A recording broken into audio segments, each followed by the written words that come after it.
magnetic quantum number, and be able to derive these and know what's possible and what's not possible. So let's look at this.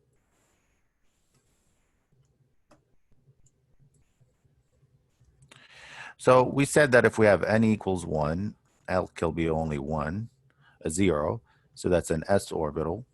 Now, the magnetic quantum number indicates the orientation of the orbital in space relative to other orbitals, or, this is the key, it's the number of orbitals at a given energy level. And m sub L goes from negative L to positive L. Goes from negative to positive L. Okay, well, let's apply m sub L here. What's negative 0? 0. What's positive 0? 0. So you only have one digit. So that's how we get only one s orbital. That's why we only see one sphere in this picture right here. Because your m sub L is only one digit. It's a 0. So that's why you only have one of them. Okay. So make sure you have enough space because we're going to write a lot in this one. Second one is if you have n equals 2, we said L can be 0, L can be 1. So that's S and P. We know that this is m sub L is going to be a 0. We just did this, so 1s orbital. But let's look at the P. Okay, so my m sub L is, I start like this. I say 1, what's from negative L to positive L? So that means it's negative 1 to positive 1. Okay. Now, oftentimes people just write negative 1 and 1, but you're missing what's in between. I don't know if you remember this from math. Yeah, you should. It's very simple stuff.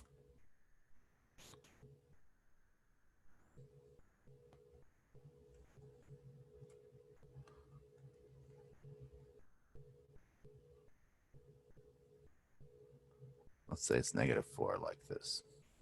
Okay.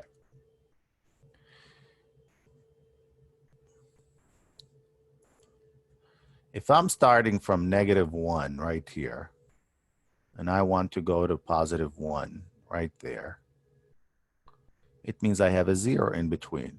So my m sub L will be negative 1, 0, and 1.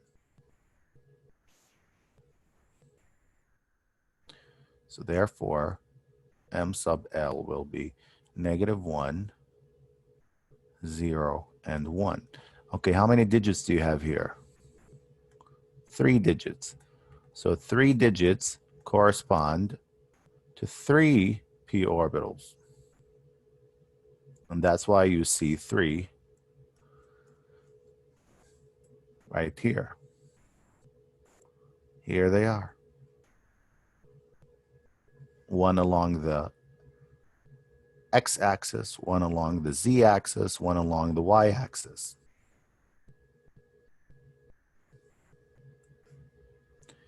Very well, let's go next.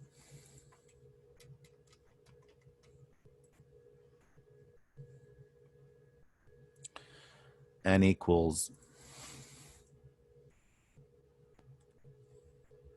3. So L will be 0, L will be 1, L will be 2.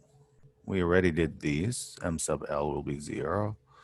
M sub L will be negative 1, 0, 1, and negative 1, 0, and 1. And then M sub L will be, okay, from negative 2 to positive 2. So that's going to be what?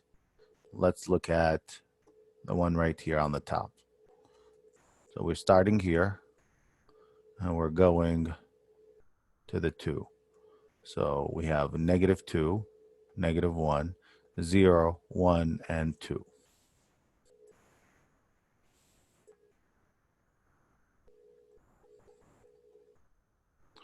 So that's how many digits? 5 digits. Oops, what happened here?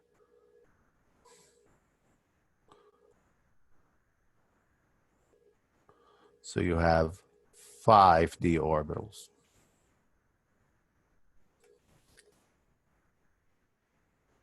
And this is why you see you have 5 d orbitals.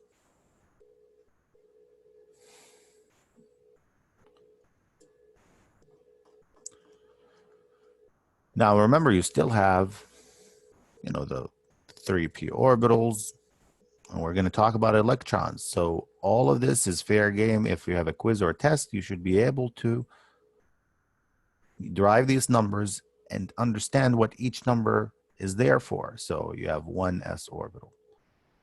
I know it's very abstract. Absolutely, this is quantum mechanics, but you have a simplified version of it here.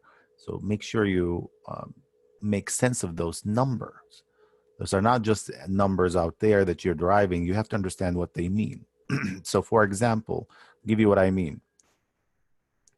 At the 3rd energy level, I have a p orbital when L is equal to 1. That's what it means. So I have a p orbital at the 3rd energy level. I have 3 of them. And when we get to electrons, you'll understand again that you have 2 electrons that go into each orbital. So that's that's how you interpret it. So now let's go to the 4. L is 0, L is 1, L is 2, and L is 3. So if we were to, so we know M sub L is 0, M sub L is -1, 0, and 1. M sub L is -2, -1, 0, 1, and 2. And then M sub L is -3, -2, -1, 0, 1, 2, and 3. Here it is. I'm going to draw it down here so you can see it. -1, -2, -3.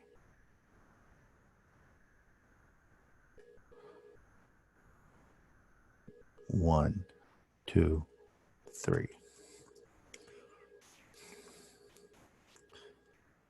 So I'm going from -3 to 3. So I have all of these digits. So how many digits is that? 7 digits, which means I have 7 f orbitals.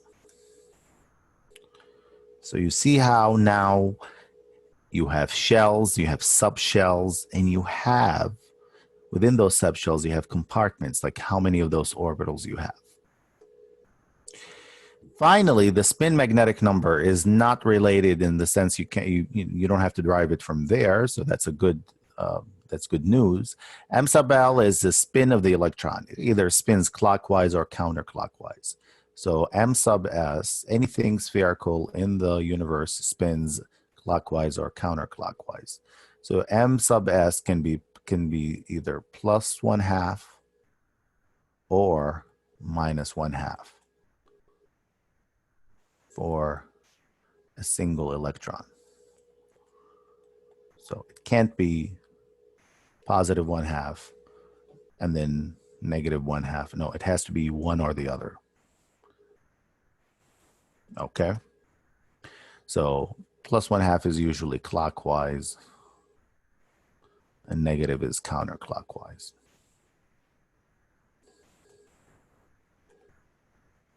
Okay, here's a summary of everything that you have here. Study it, make sure you understand it, because this is really critical. You can ignore this. This is an older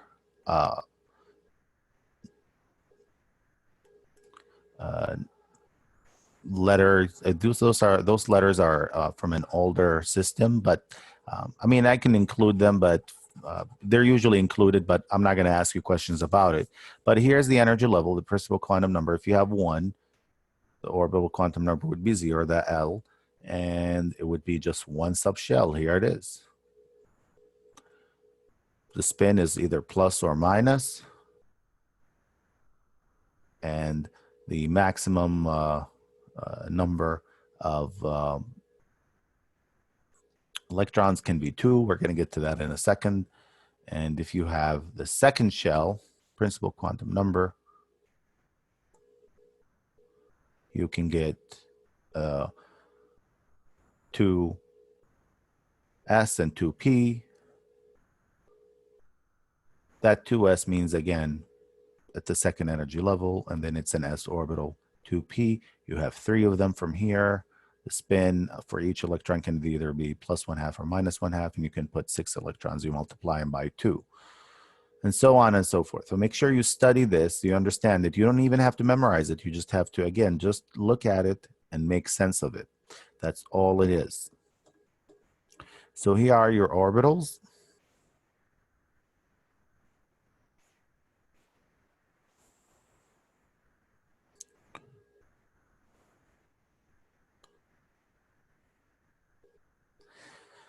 And as you can see, those are basically the regions of space where the electrons are likely to be found. If you have an s orbital, p you have 3 orbitals, and d you have 5, and then f you have 7.